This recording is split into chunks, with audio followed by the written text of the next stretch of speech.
The king was furious. He decided to punish Boston harshly. But instead of breaking the spirit of the colonies, it made them angrier and more united. The fight for freedom was no longer a distant idea. It was beginning.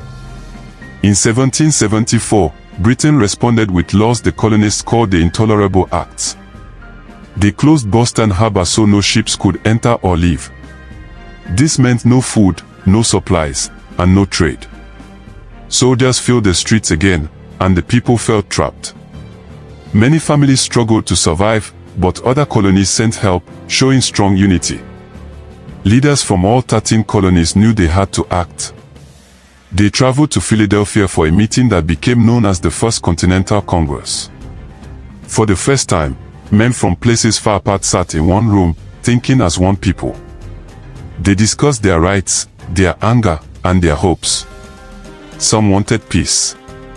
Others felt war was coming whether they wanted it or not. One voice stood out, Patrick Henry from Virginia. He spoke with such passion that the room fell completely silent. His famous words, "Give me liberty, or give me death," shook the hearts of everyone listening. The colonies agreed to stand together and demanded Britain end the unfair laws. But Britain refused. Back in Massachusetts, both sides prepared for a possible fight.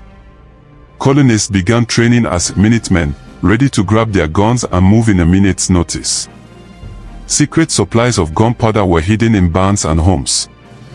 The feeling now was clear: something huge was coming, bigger than protests, meetings, or speeches.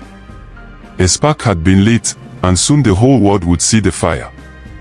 Spring 1775 arrived cold and nervous in Massachusetts. British leaders believed the colonists were hiding weapons in the towns of Concord and Lexington. They planned a secret march on the night of April 18th, hoping to surprise everyone. But the colonists had strong networks and brave riders watching every move. One of those men was Paul Revere, a skilled silversmith and fearless messenger. When he heard the British soldiers were marching out of Boston, he leaped on his horse and sped into the night. Hoofs pounded the dirt roads as he shouted, "The British are coming! The British are coming!" Lanterns flickered in windows. Doors opened. Minutemen grabbed their muskets and ran toward the village greens. By sunrise on April 19, 1775, British soldiers reached Lexington. A small group of Minutemen stood waiting on the field. They were farmers, blacksmiths, and ordinary men, but they refused to run. The British officer ordered